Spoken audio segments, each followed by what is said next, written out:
Morning बच्चों, open language book आप chapter खोलिए 2। चैप्टर नेम आपका है वर्ण विचार। वर्ण विचार का चैप्टर ये व्याकरण का प्रथम अंग है। वर्ण किसे कहते हैं? वर्ण वे भाषा की सबसे छोटी धुन जिसके टुकड़े नहीं किए जा सकते उसको हम वर्ण कहते हैं। ठीक है बच्चों, हिंदी वर्णमाला में 11 स्वर और 2 अयोगवाक, 3 व्यंजन, 4 संयुक्त व्यंजन, 2 अन्य वर्ण होते हैं। ठीक, आ से लेके औ तक स्वर कहलाते हैं। 2 अयोगवाक व्यंजन आपके हैं जो आ और हा, इसको हम अयोगवाक में कहते हैं। व्यंजन आपके कवर से लेकर हा तक ये आपके 33 व्यंजन और 4 संयुक्त व्यंजन होते हैं जिसमें छ, त्र, ज्ञ और श्र। और अन्य वर्ण में आपके 2 वर्ण आते हैं ड और ड। इस प्रकार हिंदी वर्णमाला में कुल 52 वर्ण होते हैं। ठीक है बच्चों, अब ये आप इसको देखिए, पेज पलटिए। वर्ण के भेद। वर्ण के आपके कितने भेद होते हैं? वर्णों का उच्चारण प्रयोग की दृष्टि से वर्ण के 2 भेद होते हैं, स्वर और व्यंजन।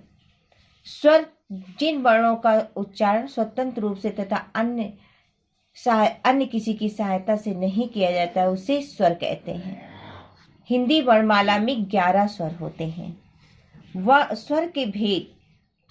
उच्चारण में लगने वाले समय के आधार पर स्वर के 3 भेद होते हैं। नंबर 1 ह्रीष्ट स्वर, दीर्घ स्वर, प्लुत स्वर। ये आपके स्वर के 3 भेद होते हैं। ठीक है, अयोगवाक किसे कहते हैं? अयोग हिंदी वर्णमाला में आ अनुस्वार और आह विसर्ग को अयोगवाक कहते हैं। ये ना तो स्वर है और ना ही व्यंजन। वर्णमाला में ये स्वरों के बाद तथा अन्य व्यंजनों के पहले आते हैं। अनुस्वार, इसका उच्चारण नाक की सहायता से होता है। इस चिन्ह बिंदु को होता है उसे हम वर्ण के ऊपर लगाते हैं, जैसे पंख, हंस, कंस, पंचम, गंगा आदि। विसर्जन जैसे अतः, प्रातः, प्राण, प्रायः कहते हैं। इसके साथ में व्यंजन के हिंदी वर्णों के उच्चारण स्वतंत्र रूप से ना होकर स्वरों की सहायता से होता है, उन्हें हम व्यंजन कहते हैं। हिंदी वर्णमाला में कुल 39 व्यंजन है।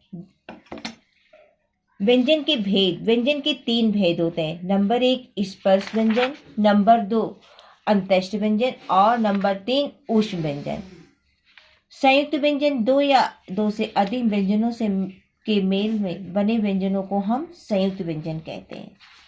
ये चैप्टर के अनुसार आपके हमने ये एक्सरसाइज बुक में करवाए हैं। इसको आपको अच्छी तरीके से अपनी बुक में करना है बच्चों।